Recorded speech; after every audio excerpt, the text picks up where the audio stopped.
आज आपण बनवणार आहोत कच्च्या आंब्याची कढी। तर चला मग रेसिपीला सुरुवात करूया।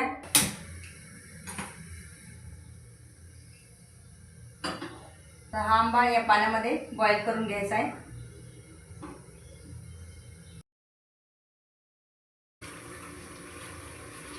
तर बघा आंबा छान शिजलेला आहे आणि आंब्याचा कलर पण चेंज झालेला आहे। तर आंब्याला काढून घेऊया। आंबा थंड झाल्याच्या नंतर आंब्याच्या आतला हा गर किंवा पल्प काढून घ्यायचा आहे।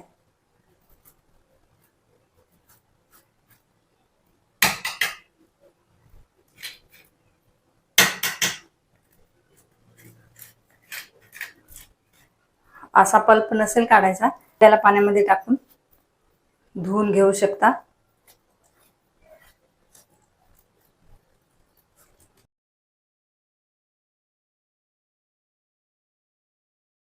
पूर्ण पल्प काढून घेतलेला आहे। तर हा आंब्याचा जो पल्प आहे एका भांड्यामध्ये घेऊया, म्हणजे मग छान मिक्स करता येईल।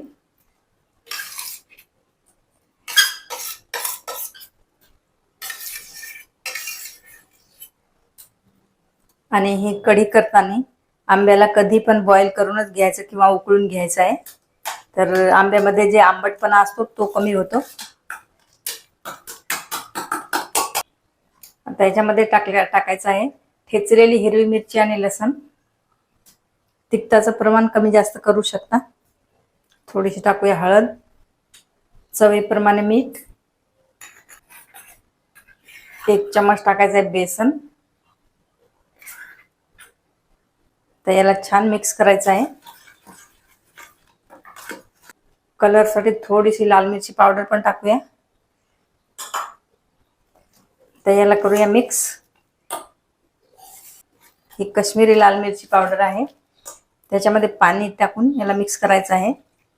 जसं की आपण दह्याची कढी बनवतो तशीच कढी बनवायची आहे।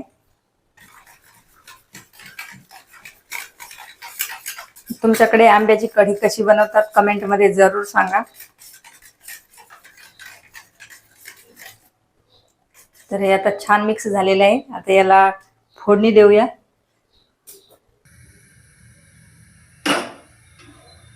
दोन चमचा तेल टाकायचं आहे कढईमध्ये। तेल गरम झाल्याच्या नंतर 2 लाल मिरच्या टाकूया। जिरं आणि मोहरी टाकायची आहे 1 चम्मच। कढीपत्ता टाकायचा आहे।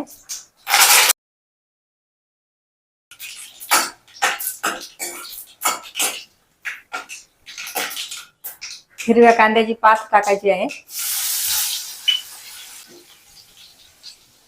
फोडणीचा मस्त सुगंध सुटलेला आहे। आता याच्यामध्ये टाकू ही कढी। कढी शिजण्यापुरतं पाणी टाकायचं आहे।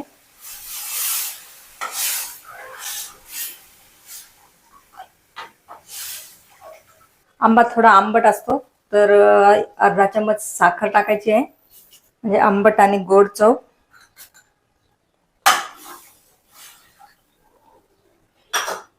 वरून टाकूया हिरवी कोथिंबीर। 5 मिनिट कढीला छान उकळून घ्यायचं आहे किंवा शिजवून घ्यायचं आहे।